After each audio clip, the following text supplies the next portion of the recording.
말씀은 여호수아서 24장 14절에서 18절 말씀. 여호수아서 24장 14절에서 18절.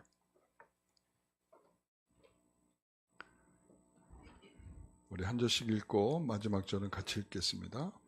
그러므로 이제는 여호와를 경외하며 온전함과 진실함으로 그를 섬기라.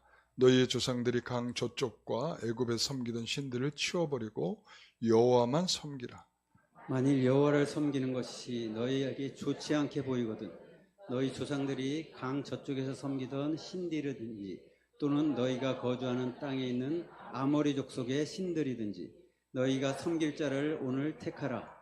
오직 나와 내 집은 여호와를 섬기겠노라 하니. 백성이 대답하여 이르되 우리가 결단코 여호와를 버리고 다른 신들을 섬기기를 하지 아니하오리니 이는 우리 하나님 여호와께서 친히 우리와 우리 조상들을 인도하여 애굽 땅 종되었던 집에서 올라오게 하시고 우리 목전에서 그 큰 이적들을 행하시고 우리가 행한 모든 길과 우리가 지나온 모든 백성들 중에서 우리를 보호하였음이며. 같이요. 여호와께서 또 모든 백성들과 이 땅에 거주하던 아모리 족속을 우리 앞에서 쫓아내셨습니다.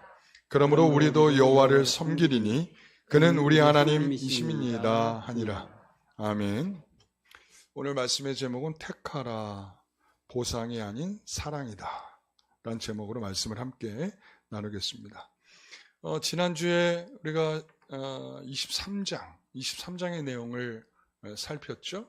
23장, 24장은 여호수아가 두 편의 설교를 하고 있다. 그래서 오늘 사실 오늘 전체 본문을 다 읽어야 되지만 좀 부분적으로만 읽었습니다. 그러나 전체 본문을 다 헤아리는 차원에서 오늘 살피게 될 것입니다. 지난주 설교에 가장 핵심적인 두 가지 권면이 있었습니다.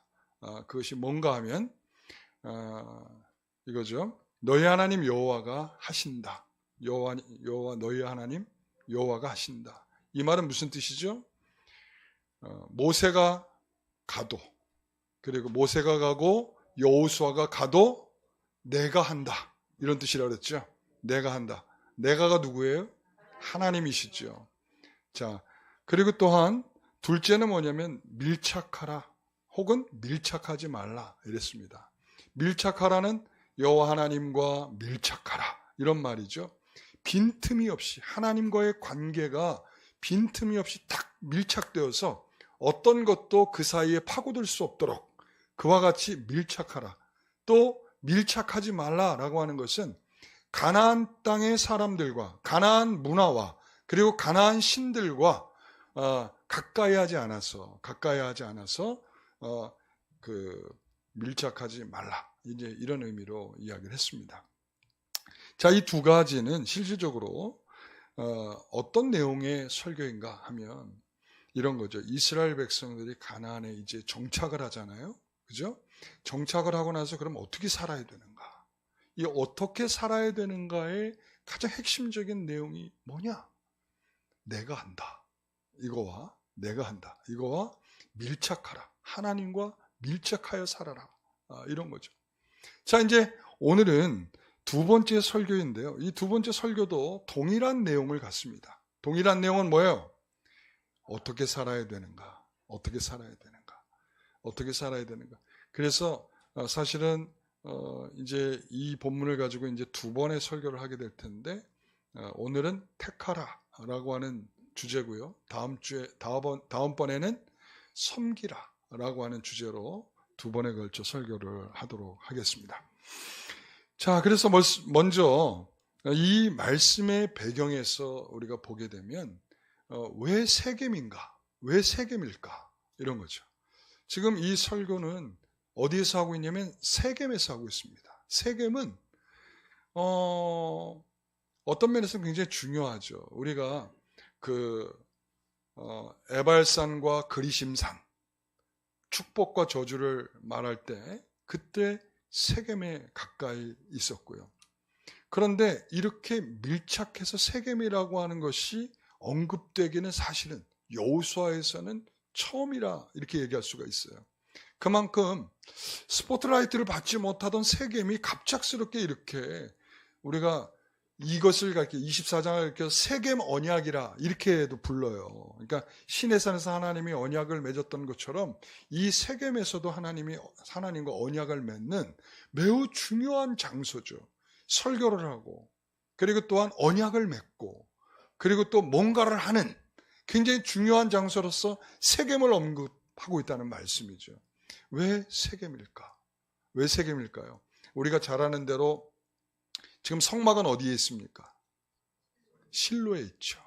그러니까 실로에 성막이 있고 하나님의 거룩함이 나타나는 임재의 장소에서 그들이 마지막 설교를 듣는다 그러면 더 의미가 있을 텐데 왜 세겜일까? 아니면 길갈이 있었잖아요. 길갈. 수치가 굴러간다. 그리고 또한 요단강을 건너오면서 12돌을 세웠던 장소. 하나님께서 우리에게 이와 같이 마른 땅처럼 건너게 하셨다. 교육과 학습의 장으로서 길갈을 하나님께서 지정하셔서 그곳에 12돌을 세우게 하셨는데 그러면 그곳에서 설교를 했으면 더 빛나 보이지 않았을까? 그런데 왜 세겜일까? 이런 거죠.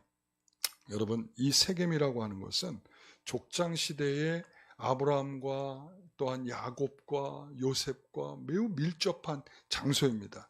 세겜은 이 아브라함이 처음 하나님께서 내가 지시하는 땅으로 와라 해서 가나안에 와서 첫 번째 하나님 앞에 제단을 쌓았던 첫 장소가 어디인가? 세겜입니다. 그리고 또한 하나님께서 아브라함에게 언약을 맺죠. 뭐라고 언약을 맺냐면 가나안 땅을 내 후손에게 주겠다 하고 약속한 장소가 세겜입니다. 또한 이후에 야곱이 밭을 사서 그 땅을 일부를 취하게 되는 곳이 어딘가 하면 세겜입니다. 그래서 이 세겜에 있다가 어떤 일이 벌어지고 난 다음에 하나님께서 너 나 좀 보자 했던 장소가 베델이 아니겠어요. 그 베델로 가기 전에 상수리 나무 아래다가 다른 지금까지 가지고 있었던 다른 신들의 신상들을 다 땅에다가 묻어버리고 그리고서 베델로 올라가게 되는데 그 땅에 묻는 장소가 어딘가 하면 세겜이었죠. 그러니까 이 세겜은 이렇게 뭔가 아브라함과 야곱과 여러 사람들에게 많은 관련이 있는 장소구나. 자, 그러면서 오늘 이제 본문에 나오게 되는 중요한 내용은 뭔가 하면 창세기 50장에 보면 110세의 요한이 죽습니다. 요한이 죽기 전에 사람들에게 유언을 남기죠. 내가 죽거든. 내 해골을 가지고 같이 나가라. 애굽에서 같이 나가달라. 그렇게 얘기를 했단 말이에요. 창세기 50장 25절을 보게 되면 이렇게 얘기하죠. 하나님이 반드시 당신들을 돌보시리라. 당신들은 여기서 내 해골을 메고 올라가겠다 하라. 요셉이 110세의 죽음에 그들이 그의 몸에 향제를 넣고 애굽에서 입관하였더라. 그러면서 창세기가 끝나는 거예요. 자, 뭐 했더라? 입관. 장례의 절차에서 입관까지 한 거야. 입관까지. 그러고 난 다음에 입관하고 난 다음에 장례가 매장되어야 장례의 모든 절차가 끝나는데 입관까지만 하고 더 이상 진행을 못했어요. 왜? 들고 나가라고 했으니까. 그죠? 들고 나가랐어. 그래 들고 나가서 자 광야를 지나면서도 한 번도 요셉의 해골에 대한 이야기가 언급된 바가 없어. 출애굽 때도 그래. 출애굽기에도 나오고 그 다음에 민수기에도 그렇고 신명기에도 그렇고 없단 말이야. 그러면서 여호수아에 드디어 요셉의 해골이 언급이 되는데 자, 여호수아 24장 32절 같이 읽어봅니다. 이스라엘 자손이 애굽에서 가져온 요셉의 뼈를 세겜에 장사하였으니 이것은 야곱이 백시타를 주고 세겜의 아버지 하몰의 자손들에게 산 밭이라. 그것이 요셉 자손의 기업이 되었더라. 이랬단 말이죠. 그 밭은 누구에게 샀다고요? 야곱이? 자, 야곱이 세겜 사람에 의해서 산 밭이란 말이야. 그러고 나서 이제 요셉을 이제 해골을 가지고 나왔던 이 관을 어디에다가 이제 세겜에다가 묻었어요. 이제 뭐가 끝난 거야? 이제 장례가 끝난 거야. 누구의 장례가? 요셉의 장례가. 그러면서 여기에서 언급되는 중요한 언급이 뭐냐면 그 밭을 샀다는 거야. 누구에게 샀다? 세겜 사람 하몰에게 샀다. 지금 이것이 강조되고 있는 거예요. 여러분, 하나님은 이 세겜이라고 하는 곳은 짐을 지고 떠나야 할 곳, 이런 뜻이야. 그러니까 짐을 지고 떠나는 곳이야. 머물러 있는 장소가 아니야. 그런데 야곱이 그곳에 머물렀죠. 머물렀단 말이야. 머물름으로 인하여 어떤 일이 벌어진 거예요? 굉장히 큰 대가를 치르게 되죠. 딸이 강간을 당하게 되고, 그래서 이렇게 저렇게 이 아들들을 살인자로 만들게 되고, 그러면서 위기에 몰려가지고 도망치다가 이제 하나님이 베델로 올라오라고 하니까 베델로 올라가려고 할 때 하나님 잠깐 니네 몸 수색 좀 해봐야 되겠어. 니네 몸에 지니고 있는 다른 신상들은 다 일단 여기다 내려놓고 가 하고서 올라갔단 말이야. 자, 그럴 때 그들이 어디에서 이 땅을 샀다고요? 이 세겜에서, 하몰에게 의해서 이 땅을 샀단 말이야. 자, 이렇다면 뭔가가 의미심장한 의무를 담고 있는 그러한 장소라고 하는 것은 지금 이제 두루두루 얘기를 통해서 우리가 짐작할 수 있는 바이기는 합니다. 그러나 조금 더 이제 정확한 얘기는 추후에 좀 하는 걸로 하고, 자, 이제 여기에서 두 번째는 뭐냐면 테카라의 의미가 무엇인가? 테카라의 의미. 자, 여기에서 오늘 본문에 나오는 15절의 말씀이죠. 여기서 보면 너희가 섬길 자를 오늘 택하라 그랬습니다. 여기서 택하라라고 하는 말은 우리에게 선택권이 있다라는 말이 아닙니다. 이것은 여기서 제가 좀 전에 택하라의 의미는 하면서 뭐라고 썼어요? 선택의 자유가 아닌 단 하나의 길, 이랬단 말이에요. 단 하나의 길. 자, 부모는 자녀들이 말도 안 되는 말을 계속해. 막 졸라. 그러면은 부모들은 어떻게 대답을 하죠? 야, 네 맘대로 해. 이게 지금 기분 좋아서 하는 말이 화가 난 말이에요. 화가 난 거죠. 야, 네가 네 맘대로 해. 네가 하고 싶은 대로 해. 이렇게 얘기한단 말이야. 그러면 애들은 부모의 눈빛이나 부모의 감정을 살피지 않고 뭐만 듣냐면 단어만 들어. 단어만. 네 맘대로 해? 알겠어요. 그럼 제가 맘대로 할게요. 이렇게 되는 거죠.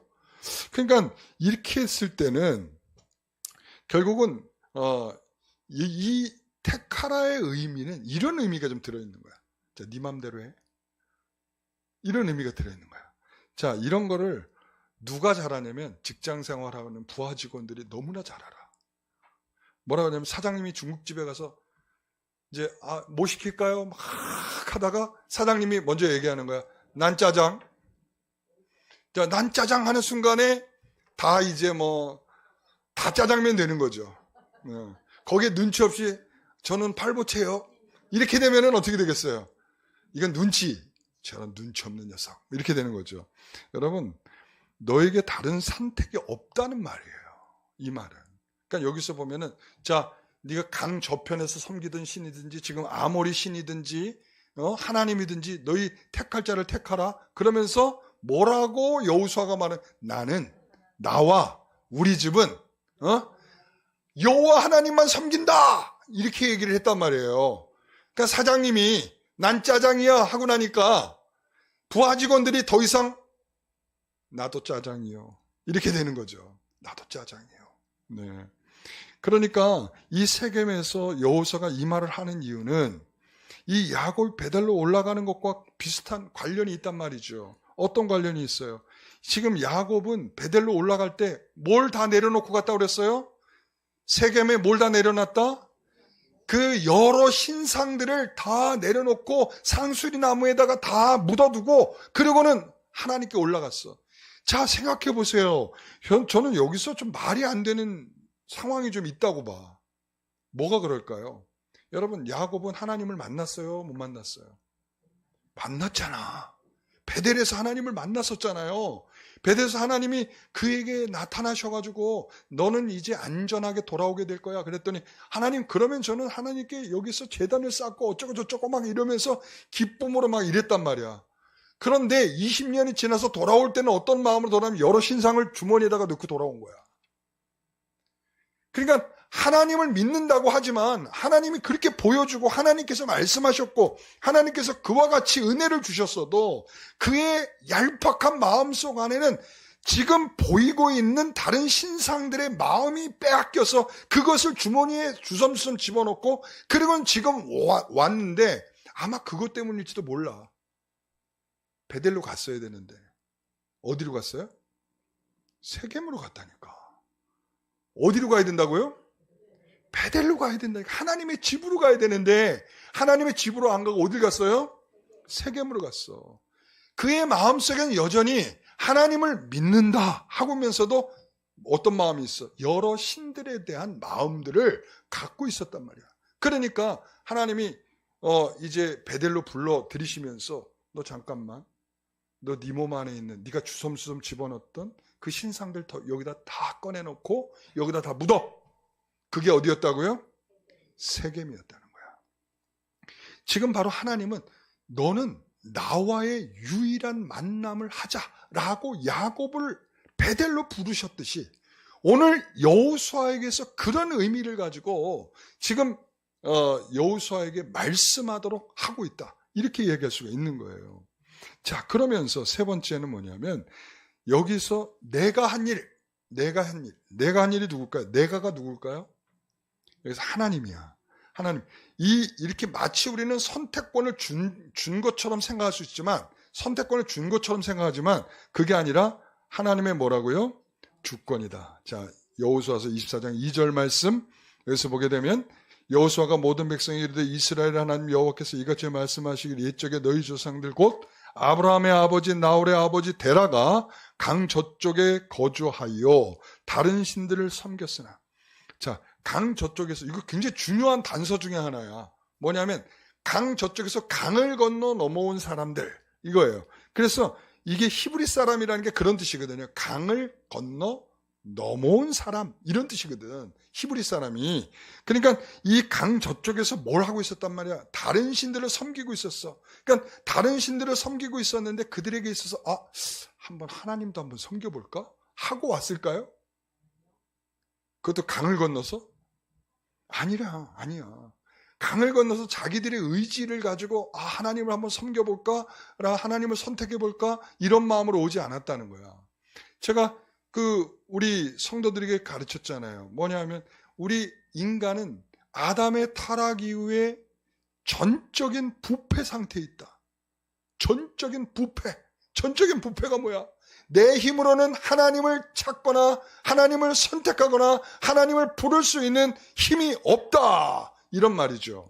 그러니까 여기서 내가가 등장할 수밖에 없는 거야. 내가. 자, 그래서 여호수아 24장 3절을 보게 되면 내가 너희 조상 아브라함을 강저 쪽에서 이끌어내어 가나안 온 땅에 두루 행하게 하고 그의 씨를 번성하게 하려고 그에게 이삭을 주었으며 이삭에게는 야곱과 에서를 주었고 에서에게는 세일산을 소유로 주었으나 야곱과 그의 자손들은 애굽으로 내려갔으므로 여기에서 보게 되면 내가 너희를 취하고 인도하였고 내가 너희에게 많은 것을 주었고 그리고 내가 너희에게 주었다. 이런 동사들이 내가와 연결되어 있어요. 내가 뭐 했다? 내가 너를 취했다. 내가 너를 인도했다. 내가 너에게 많은 것을 주었다. 내가 너에게 이러한 것들을 주었다. 이렇게. 그러니까 여기에서 아브라함이 행한 것이 아니라 누가 행하셨다? 하나님이 행하셨다. 역사적인 회고의 중요한 단어로서 오늘 3절부터 시작해서 10절까지 계속적으로 누구에 대해서 말하고 있냐? 내가요. 내가 조상 아브라함을 이끌어내었고 내가 모세와 아론을 보내었고 내가 너희 조상을 애굽에서 인도하였고 내가 애굽 군대를 물로 수장시켰고 내가 가나안에 들어오게 하였고 내가 너희를 그의 손에서 건져내었고 내가 그들의 너희 손에 넘겨주었고 내가 왕보를 너희 앞에 보내어 가나안 사람들 쫓아내었고 내가 수고하지 아니한 땅과 너희가 건설하지 않은 성읍을 너희에게 주었고 너희가 심지 않은 열매를 내가 먹게 했다. 누가요? 네, 여러분 주어가 누구입니까? 하나님이죠. 그러니까 내가 뭔가를 어떻게 저떻게 해서 하나님을 선택했거나 내가 하나님을 향하여 갔거나 하나님의 이름을 불렀거나 했다는 것이 아니라는 사실을 말해주고 있는 거죠. 오직 하나님의 주권적인 선택이 오늘 이 자리에 앉아있는 성도들에게도 동일하게 여러분들을 이끌어내어 이 자리에 있도록 하나님의 이름을 부르도록 찬송하도록 하나님이 인도해 주신 줄 믿습니다. 내 인생의 주어는 누구라고요? 하나님이시다. 내 인생의 주어를 분명히 알고 있어야 돼. 그러니까 내가 한다고 내가 하고 있는 걸로 착각해서는 안 됩니다. 내가 하고 있는 그 일도 누가 하고 계시다라는 거예요. 주어가 누구라는 거예요? 하나님이에요. 하나님께서 내 인생의 주어를 분명히 아는 거. 그러니까 하나님께서 이 역사를 풀어서 우리에게 설명하고자 하는 의도는 내가 이 역사의 주인공이며 내가를 빼면 내 인생에 아무것도 아니다. 여러분, 지금 만약에 내가가 빠지면 지금 이스라엘은 지금 어디에 있어야 될까요? 광야요? 광야도 못 왔어. 어디에 있어야 될까요? 애굽에 있어야 돼. 징그럽게 고생을 하고 있고, 지금 건물 짓고 있고, 죽어나가고 있어야 되고, 아들들은 낳기만 하면 죽어야 하고, 이런 비참한 인생을 계속적으로 살고 있어야 됐던 거죠. 여러분, 그런데 그들을 불러내셔서 광야로 이끌어내셨는데 그들의 행동을 보세요. 마치 자신들의 성택권이 있는 것처럼 가나안에 가야 할까요? 아니면 애굽으로 다시 돌아가야 할까요? 이따위 행동들을 하고 있어요. 우리 행동도 비슷해.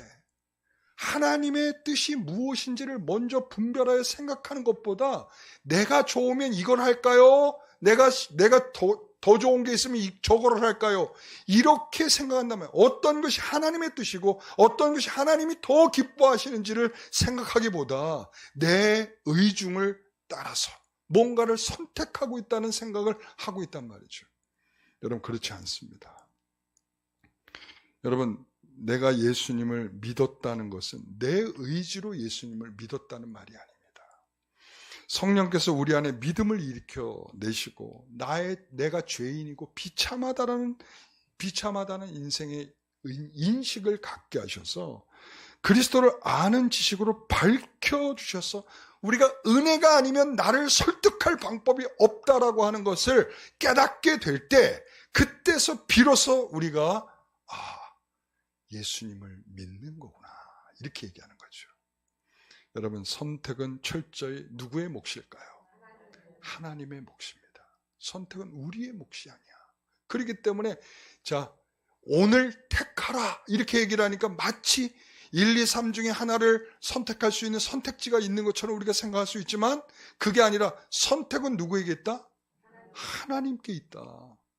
여러분, 그래서 이 선택은 철저히 하나님의 몫인데 신명기 4장 37절에 보면 그 후손인 너를 택하시고 7장 6절에 보면 너희 하나님 여호와 내 하나님 성민이라 너를 자기 기업의 백성으로 택하셨나니 7절에 여호와께서 너희를 기뻐하시고 너희를 택하심은 신명기 14장 2절에 너는 내 하나님 여호와의 성민이라 여호와께서 지상 만민 중에서 너를 택하여 자기 기업의 백성으로 삼으셨느니라.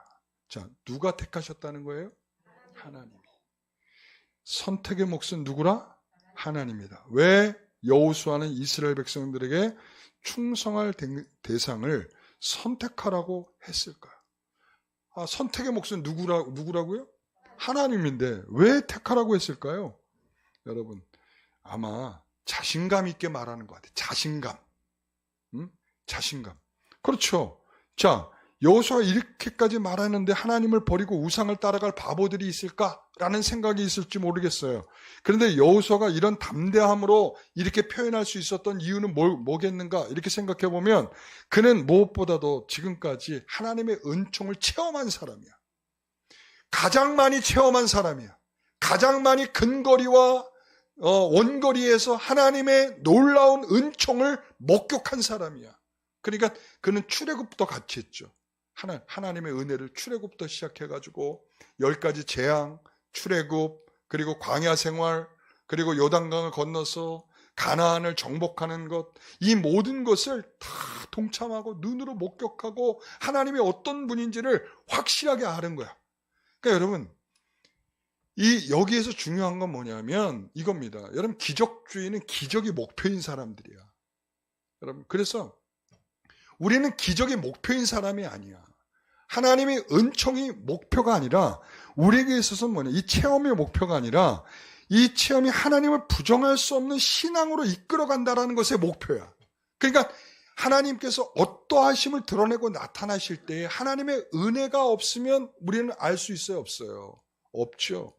그러니까 체험적인 신앙은 세상의 그 어느 신도 여호와 같지 않다는 확신을 우리가 갖게 하는 거죠. 여러분, 라합은 어떤 신앙이에요? 라합은, 그렇죠, 듣는 신앙이죠. 듣는 신앙. 여호수아는 어떤 신앙? 체험 신앙. 체험 신앙. 이 체험 신앙의 장점은 우리로 하나님을 더욱 확실히 알고 믿도록 하는데 은혜가 있는 거예요. 그렇다고 그것이 본질은 아니에요. 자, 우리가 듣고서 알든 체험해서 알든 목표는 뭐예요? 하나님을 아는 것이 목표인 거야. 그래서 어떤 사람은요, 성경을 읽으면서도 충분히 하나님을 너무나 잘 이해해가는 사람들이 있어요. 그래서 성경을 읽으면서 하나님이 어떠하심을 보니까 그 성경을 읽으면서 막 눈물을 흘려. 왜 흘릴까요? 그게 하나님의 진정성 앞에 다가서 가는 성령의 은혜가 있기 때문이죠. 안 그렇겠습니까? 그런데 어떤 사람은 그냥 주워 박아도 몰라. 하나님이 그냥 막 주워 박아서 야, 너 그렇게 하면 안 돼 라고 하나님이 체험을 시켜주시는데도 전혀 몰라. 이게 놀라운 기적이죠. 그러니까 우리가 중요한 건 뭐냐면 그 체험을 했다. 이게 중요한 게 아니고 그 체험이 하나님을 알도록 하느냐 라고 하는 게 중요한 거야. 그래서 사실은 우리에게는 성경 하나로만도 충분한 체험적 신앙이 될 수가 있어요. 하나님이 우리에게 그렇게 이끌어 가십니다. 성경을 주신 목적과 이유가 그런 거죠. 자, 그래서 우리는 여기에서 분명하게 주어가 누구라는 걸 깨달아요? 하나님이시다. 체험하게 하시는 분이 누구다? 하나님이시다. 그걸 통해서 주어가 누구라는 사실을 확인한다. 하나님이시다 라는 사실을 확인한단 말이죠. 자, 그런데 이제 네 번째는 그들의 선택의 의미. 자, 이제 그랬더니 그들이 선택을 했어. 뭘 선택을 했을까? 우리는 하나님만 섬기겠습니다. 자, 여호수아서 24장 16절. 백성이 대답하여 이르되 우리가 결단코 여호와를 버리고 다른 신들을 섬기기를 하지 아니하여. 여기까지만 딱 했으면 좋았을 텐데. 자, 여기까지만 했으면 진짜 진정성 있게 뭐가 받아들였을 수도 있는데, 자, 17절 18절 같이 읽어봅니다. 이는 우리 하나님 여호와께서 친히 우리와 우리 조상들을 인도하여 애굽 땅 종되었던 집에서 올라오게 하시고 우리 목전에서 그 큰 이적을 행하시고 우리가 행한 모든 길과 우리가 지나온 모든 백성들 중에서 우리를 보호하셨으며 여호와께서 또 모든 백성들과 이 땅에 거주하던 아모리 족속을 우리 앞에서 쫓아내셨습니다. 그러므로 우리도 여호와를 섬기리니 그는 우리 하나님이심이니이다. 자, 이게 무슨 말이에요? 역시 그 맞아요. 조건적이라는 거예요. 그러니까 이 앞에 장황한 설명이 우리를 보호하여 주셨고 우리를 이 땅에서 적들을 다 물리쳐 주셨고 우리를 여기까지 인도하여 주셨기 때문에 우리가 하나님을 뭐한다? 하나님을 택한다. 하나님을 선택한다. 이런 말이죠. 그러니까 하나님은 우리를 먹여주시고 입히시고 인도하여 주시고 보호해 주셨기 때문에 우리가 거기에 상응하는 보답을 하는 것이 선택이고 섬기는 거다. 이렇게 생각을 한단 말이죠. 그의 신앙들을 단적으로 보여주는 거예요. 어떤 단적인 거예요? 조건적이다. 조건적. 하나님 먹여주고 입혀주고 인도하여 주시고 승리해 주셨기 때문에 내가 하나님을 선택하겠다. 이런 거죠. 이런 조건적인 신앙은 아주 유아기적인 신앙이에요. 그래서 유아기적인 신앙에 보게 되면 이러죠. 하나님 병을 고쳐주시면 제가 교회를 열심히 다니겠습니다. 나도 그렇게 했거든. 내가 처음 예수 믿을 때 그랬거든. 하나님 제 병을 고쳐주시면 제가 예수님을 믿겠습니다. 건방지게. 그랬더니 하나님 병을 딱 고쳐주셨잖아. 그러니까 이제 빼도 박도 못하는 거지. 거기다가 또 타이틀 하나 더 걸었어. 뭐냐면 제가 예수님을 믿을 뿐만 아니라 하나님 하라는 대로 하겠습니다. 아이고, 이게 뭔지도 모르고 하라는 대로 하겠습니다. 그랬더니 하나님 너 목사가 되라. 그러니까 이제 유아기적인 신앙 때는 하나님께서 굉장히 잘 들어주셔. 그렇잖아요. 우리가 어린애가 응애 하면서 좀 뭘 달라고 할 때는 어때요? 애처롭잖아. 애처로워서라도 다 주고 싶어지는데 조금만 크고 나면 애들이 미운 5살, 죽이고 싶은 7살을 딱 지나면 걔네들이 뭔가를 얘기할 때는 뭐라고 그래? 이걸 그냥 이렇게 되는 거죠. 그러니까 우리는 적어도 말이죠. 적어도 유아기적인 신앙은 하나님께 되게 막 요구를 할 수 있어요. 그러나 신앙이 성숙해가면 성숙해갈수록 하나님이 거절하셔. 거절하심을 통해서 하나님의 응답을 확인시켜 주셔. 거절하심도 뭐라고요? 하나님의 응답이야. 여러분 그거 아셔야 돼. 하나님께 뭔가 내가 원하는 대로 다 기도를 했는데 하나님이 거절하셔. 하나님 나 사랑하지 않는가 보다. 이렇게 되면 유아기적인 거라니까. 하나님이 들어주시면 알겠습니다. 제가 그런 줄 믿고 따르겠습니다. 할렐루야. 이러면 성숙한 신앙이 되는 거죠. 여러분 그러니까 이스라엘 백성들도 이 인도하시고 보호하시고 쫓아내주지 아니하였더라면 그들에게 이런 마음들이 있겠어요 없겠어요? 절대 없죠. 절대 건강한 신앙이 아니라는 거야. 우리에게 필요한 신앙은요 유아기적인 이런 조건적인 신앙이 아니라 따라해 보겠습니다. 그럼에도 불구하고의 신앙이야. 우리에게 정말 필요한 신앙은 뭐라고? 그럼에도 불구하고 이런 거죠. 여러분 사드락과 메삭과 아벳느고가 풀무불에 던져지려고 할 때 뭐라고 얘기해요? 하나님이 우리 분명히 구해 주실 거야. 그러나 그렇지 아니하신다 할지라도 괜찮아. 정말 마음이 뜨거워지게 하는 우리 친구들이에요. 그죠?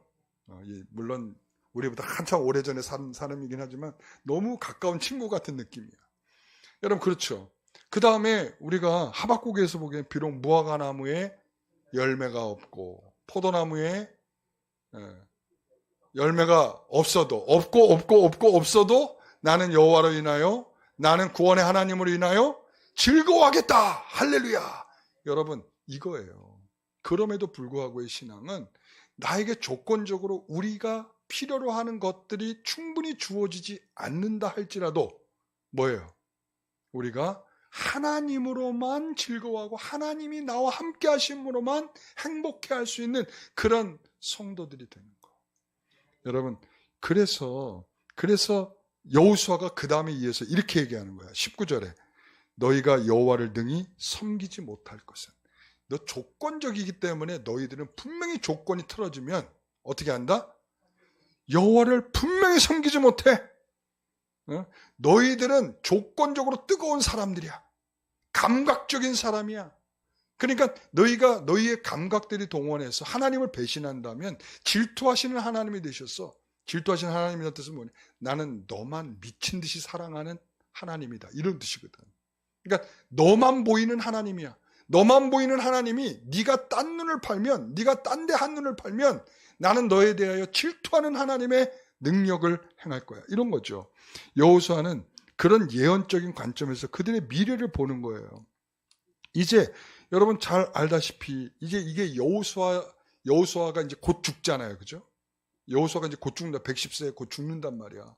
그러면 여호수아가 이렇게 죽게 되었을 때 자, 그러면 그 다음에 바로 이어지는 시대는 뭐예요? 무슨 시대?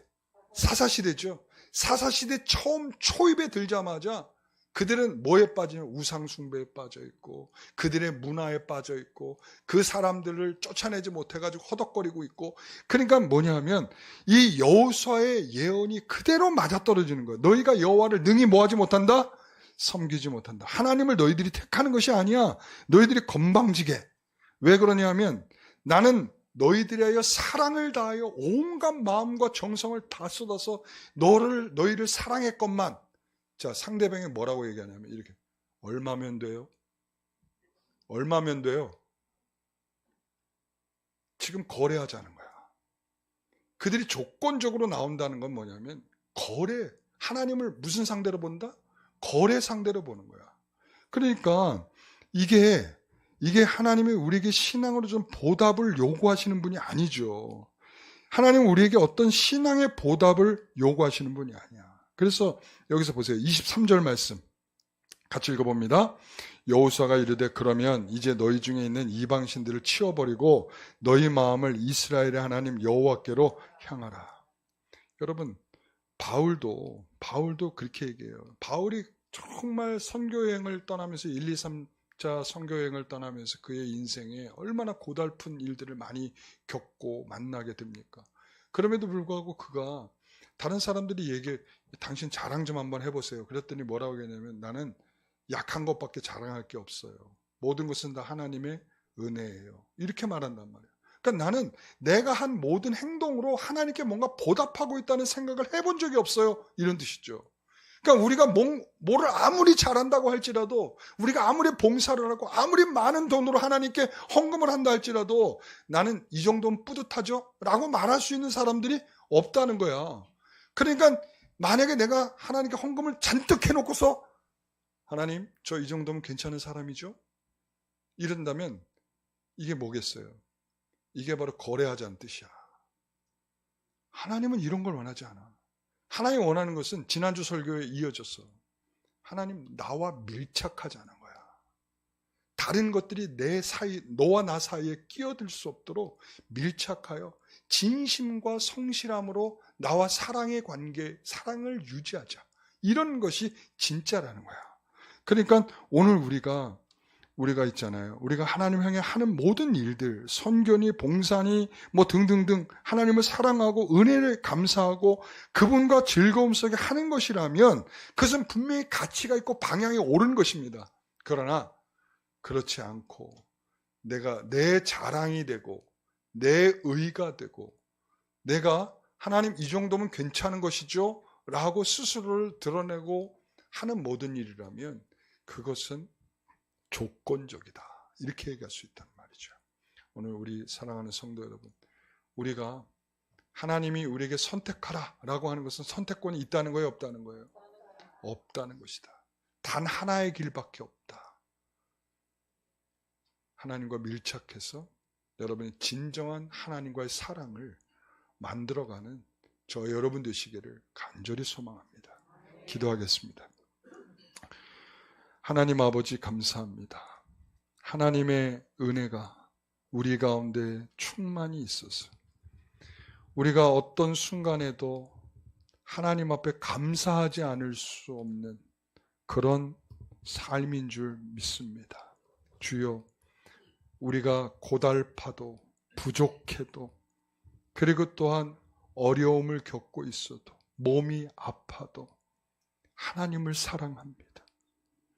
내 인생의 모든 평안과 유익을 주신 하나님 앞에, 나에게 구원과 생명을 주신 하나님 앞에 어떤 것도 조건되지 않는 참된 사랑으로 밀착되어 주님과 가까이 하기를 소원합니다. 주여, 우리를 불쌍히 여겨 주시옵소서. 감사하며 예수님의 이름으로 기도하옵나이다. 아멘.